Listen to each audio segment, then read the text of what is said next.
అరే ఫోన్ చేయాలన్నా తీసుకోను, మనకెందుకు ఇంట్రెస్ట్ వచ్చేటప్పుడు మనం ఎందుకు వదిలేసుకుంటాం. సరే సరే అన్న, నేను తర్వాత మాట్లాడతాను నీతో. అన్న నమస్తేనా. నమస్తే, చెప్పరా అన్న. అదే ఒక 50,000 కావాలన్నా. మళ్ళీ ఎప్పుడు ఇస్తావు?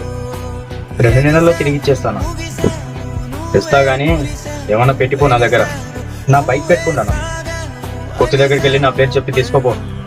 సరేనా.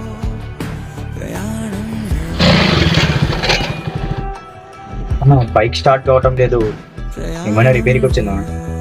అంటే ఏంటో నీ ఉద్దేశం? ఇప్పుడు ఆ బండి నేను చెడగొట్టానన్నా. 2 నెలలకి ఇవ్వాల్సిన డబ్బులు 3 నెలలకి ఇచ్చావు, పైగా వడ్డీ కూడా తక్కువే. నీ ముఖానికి డబ్బులు ఇవ్వడమే ఎక్కువరా. నేను అలా చెప్పలేదన్నా. నాకు లేకపోతే ఏం రా, ఏమైనా అగ్రిమెంట్ రాపిచ్చావరా నాకు? అలా నడపరాదు ఇలా నడపరాదని. పోరా,